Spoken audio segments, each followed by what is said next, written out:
Alhamdulillah. Alhamdulillahirrabbilalamin. Kembali lagi di Islami Twinda. Jamaah Islami Twinda yang dirahmati Allah. Masih membahas tentang tema yang luar biasa. Sah belum tentu berkah. Nah sekarang kita lanjut nih. Tadi ada pertanyaan bagus ya sebelum iklan. Ada pertanyaan ke Ustadz Maulana deh. Kalau Ustadz Maulana kan duda. Kenapa? Ya kan? Kenapa lain saya bicara, lain Tony jawab. Lain Tony artinya.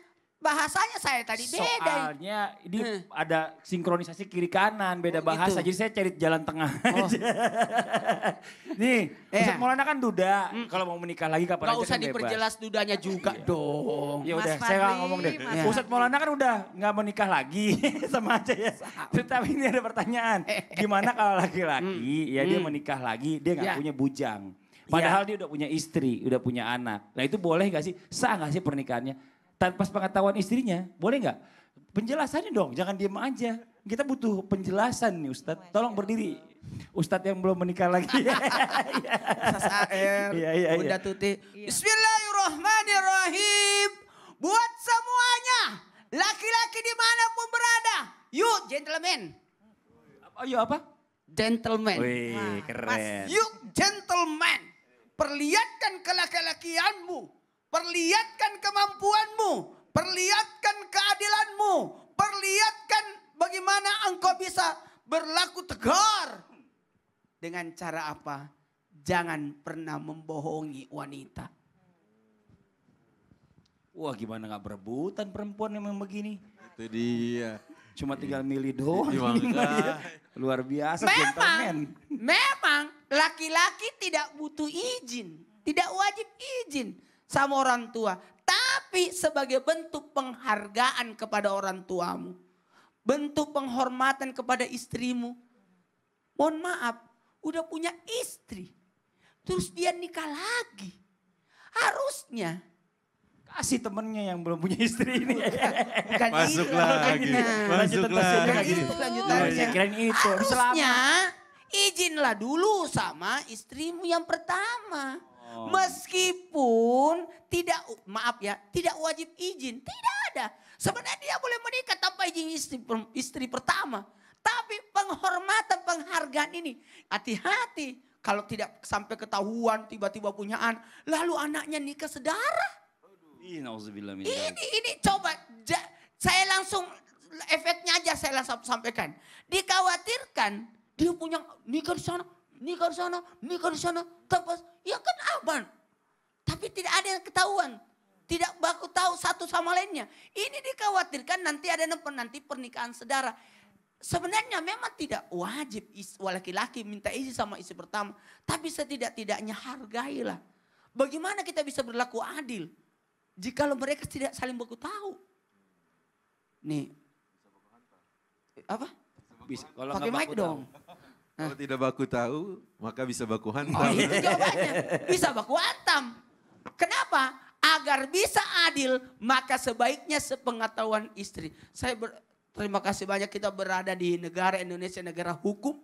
Di mana dilindungi hukum. Bahkan mohon izin, harus ada tanda tangan. Itu bagus itu. Berarti dia menikah tanpa sepengetahuan, berarti tidak resmi sesuai negara kali.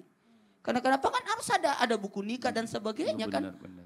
Ada masalah? Enggak, ini saya lagi mikir ini laki-laki idola banget nih ya kan. Calonnya nanti pasti bahagia banget nih calon istri yang baru. Dan ingat, barang siapa yang zolim, maka kegelapan baginya di akhirat. Nauzubillah. Karena kezoliman ini terjadi. Jadi kapan Pak? Ini udah begini wise-nya masih belum dapat gimana sih? Beruntunglah nanti calon istrimu Pak katanya. Makasih banyak Ustadz Maulana atas penjelasannya. Kita lanjut lagi nih jamaah. Yang namanya orang tua pasti pengen banget melihat anaknya menikah. Kayak tadi Bunda Tuti menikahkan anak tuh perasaan tuh pasti bangganya luar biasa ya. Alhamdulillah. Apalagi dari melahirkan, dia urus sampai menikah terus tiba-tiba jadi orang yang sukses. Ini Masya Allah tabarakallah. Nah tapi bagaimana seandainya tidak seindah itu. Jadi pada saat anak mau menikah, orang tuanya meninggal dunia. Apakah boleh ya, apakah sah menikah anak itu di depan jenazah orang tuanya. Mohon Masya izin Allah. penjelasannya. Baik, terima kasih, Ini bukan Bang Fadli. sinetron nih. Ini kita Iya. pengen tahu kalau seandainya di realita Dan bagaimana. ada kejadian seperti Iya, Baik, banyak makanya. kejadiannya. Mohon izin Ustaz Maulana, Ustaz AR. Bismillahirrahmanirrahim. Jamaah Islam itu indah, subhanallah. Jodoh, takdir, rezeki, maut itu adalah rahasia Allah. Kalau tidak dirahasiakan jodohnya, maka kita tidak akan ada usaha, ya.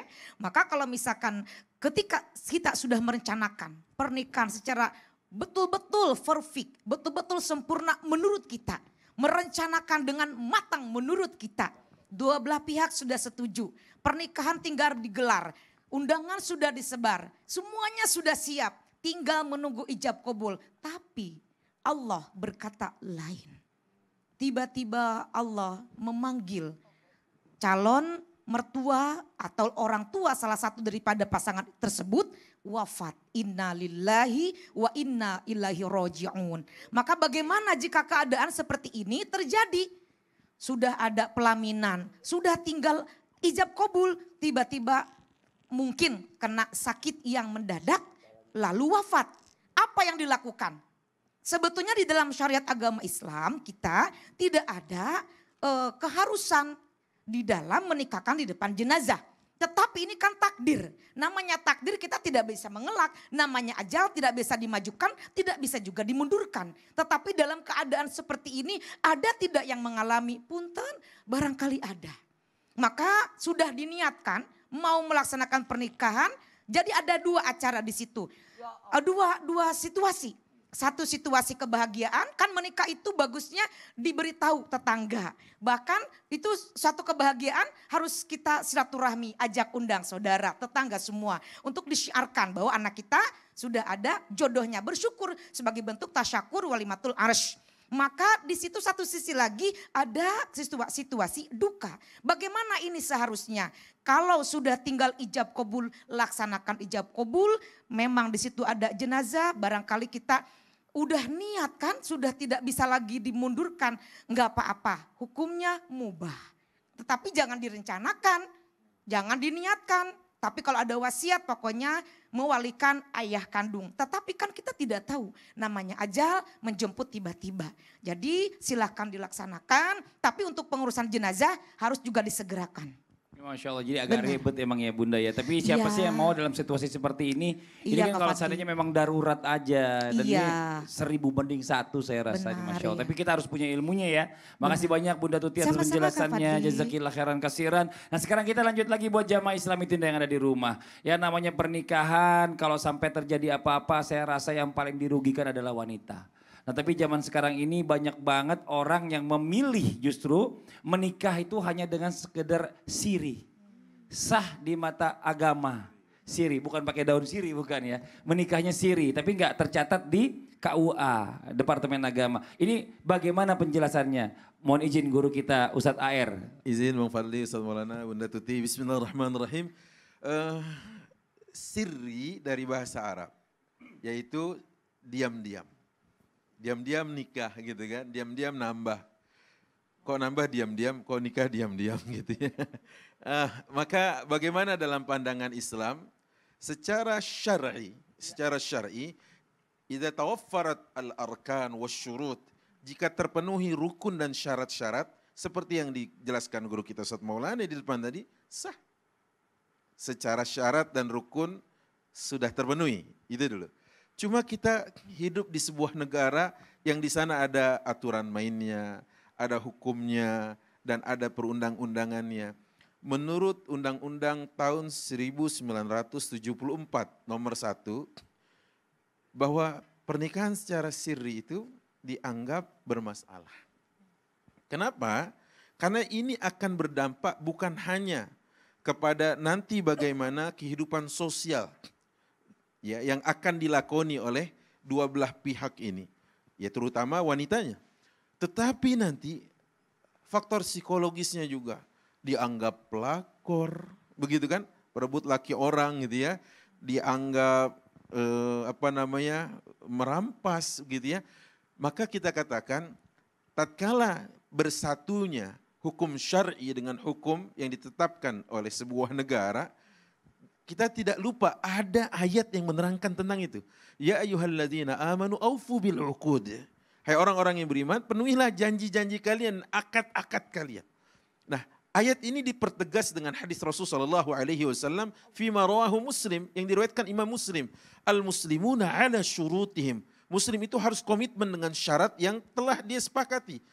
Selagi malam yuhallil haraman wa yuharrim halalan. Selagi dia tidak menghalalkan yang haram dan tidak mengharamkan yang halal. Dengan cara seperti ini, semua dilindungi. Yang perempuan diberikan perlindungan, sehingga tidak semena-mena laki-laki kemudian begitu saja dia mencampakkannya. Maaf, Anda ini bukan sebuah barang yang kapan Anda itu dia tertarik Anda dipakai, sudah tidak tertarik Anda dicampakkan. Tidak. Ya, disitulah pentingnya kita faham bahwa sesungguhnya tatkala tidak ada tasadum, tidak ada tabrakan antara syariat dengan hukum perundang-undangan di sebuah tempat atau sebuah negara, maka al-adatu muhakkamatun. Sebuah kebiasaan, sebuah kelaziman bisa menjadi standar hukum yang bisa dipakai, diindahkan dalam sebuah kehidupan bermasyarakat di tengah-tengah umat Islam itu sendiri. Makanya jangan pernah kemudian, udahlah nggak perlu. Banyak loh nanti akte kelahiran tidak keluar.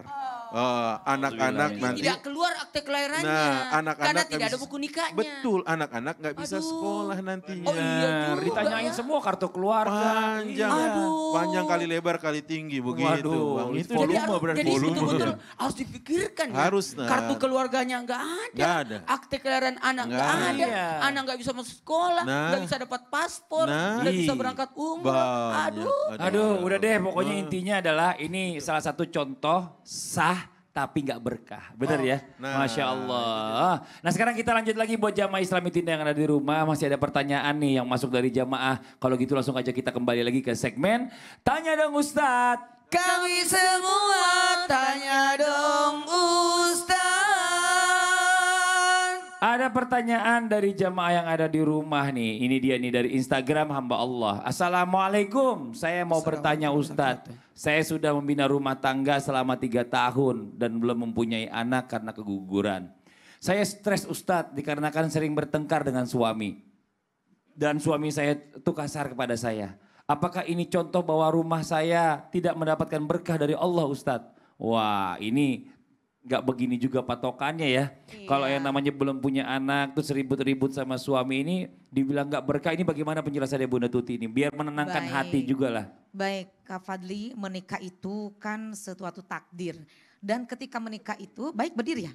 Bismillahirrahmanirrahim, jamaah Islam itu indah, pertanyaannya bagus sekali. Dalam rumah tangga pastilah kita ini tidak akan berjalan mulus saja.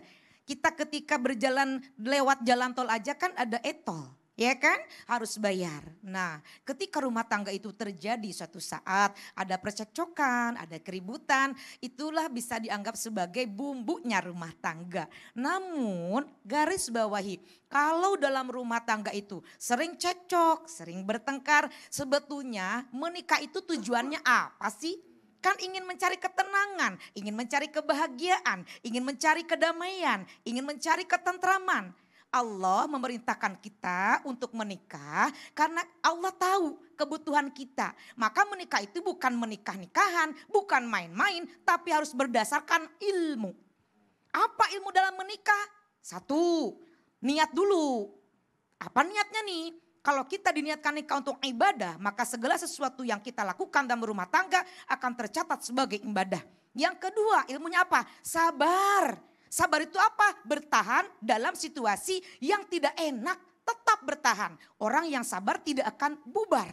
Kenapa ini ada percekcokan? Barangkali ada permasalahan yang tidak bisa diselesaikan. Salah satunya tidak berebut minta maaf. Maka ilmu yang ketiga, ketika dalam pernikahan berebutlah minta maaf. Jangan memperbesar kesalahan, jangan memperbesar masalah. Justru dalam hitungan detik. Jangan dalam hitungan menit, dalam hitungan detik ada permasalahan, komunikasikan. Sebetulnya masalahnya apa sih mah? Apa sih Pak? Karena kan dua perbedaan. Yang satu laki-laki, yang satu perempuan. Karakter kita berbeda. Background keluarga kita berbeda. Pendidikan dari orang tua masing-masing berbeda. Ada hal yang tidak berkenan. Punten, mari kita musyawarahkan. Jangan diam-diaman. Di rumah yang satu diem, yang satu diem. Ini bagaimana? Yang satu tidak berbicara, yang satu berbicara. Atau yang satu emosi, yang satu emosi. Maka rumah tangga yang tenang, yang sakinah itu seperti apa? Rumah tangga yang melibatkan Allah Subhanahu wa ta'ala. Di dalam hati kita, kalau selalu melibatkan Allah, rumah tangganya berkah. Amin. Lalu bagaimana? Apakah sering percekcokan itu tidak berkah? Bisa jadi. Kenapa? Kalau dalam rumah tangga tidak dibangunkan nilai-nilai agama. Lihat, harus introspeksi. Percekcokan itu dari mana datangnya? Karena percekcokan itu adalah hal-hal yang harus dihindari. Untuk apa sih rumah tangga kalau banyak cekcok? Masalah sedikit dibesar-besarkan. Itu harus sabar, ikhlas. Menerima kekurangan pasangan, menerima kelebihan pasangan. Karena menikah itu jangan hanya menerima kelebihan pasangan. Kekurangannya kita terima atau tidak. Dari A sampai Z. Dan menikah itu kan ibadah terlama. Sehari-hari ketemu dia lagi. Tahun ini ketemu dia lagi. 10 tahun dia lagi. Bagaimana kita bisa menyatukan dua hati yang berbeda? Saling cinta, saling sayang. Setiap hari gali terus suasana seperti pengantin baru. Betul apa tidak? Jadi yang terlihat kebaikannya saja. Insya Allah akan mendapatkan berkah. Apa itu berkah? Ziyadatul khair. Bertambahnya kebaikan yang plus. Dulu belum punya suami, belum rajin ibadah. Sekarang sudah punya suami, jadi rajin ibadah. Menikahnya berkah. Dulu waktu belum punya suami tidak rajin membaca Quran. Setelah punya suami, setelah punya istri. Waduh jadi semangat, ada penyemangat membaca Quran bersama-sama. Sehari seayat, 2 ayat. Kita lihat terjemahannya romantis sekali. Kalau semua dilandaskan atas nilai ibadah kepada Allah. Atas pondasi agama. Masya Allah. Jadi namanya sama rata. Tuh 2, 3 sama rata. Artinya? Sama rata. Sakinah, mawadah, warahmah, dan takwa. Amin. Masya Makanya kalau Allah. kita mencari pasangan itu yang pertama apa yang dilihat? Agamanya kalau menurut Bunda. Benar. Karena dengan agama itu akan membimbing kita. Agama itu akan menuntun kita. Pedoman kita Al-Quran, ikuti Al-Quran. Ya karena juga bicara Insya Allah. masalah pernikahan baru 3 tahun ini masih awal banget. Ini Iya. biasanya yang namanya menyamakan yang namanya kebiasaan. Iya. Tadi Bunda udah Transisi bilang. ya, masa-masa transisi. Nah buatlah kebiasaan baru yang mana yang gak suka jadi lakuin, yang suka kita lanjutin. Benar. Nah gitu ya. Insya Allah lah ya namanya 22 tahun menikah aja masih ada aja Weh, Masya obrolan-obrolan nih gitu Bukan ya. maksudnya 22 yang ya. 22 tahun itu siapa? Yang siapa sih? Iya. Oh. Amin, Ya amin, Allah, amin. ngiri ya. Ya udah, buat jamaah yang ada di rumah nanti kita lanjutkan lagi ya. Masya Setelah yang satu Allah. ini tetap di Islam itu indah. Jamaah, oh jamaah. Alhamdulillah. 22 tahun dengan orang yang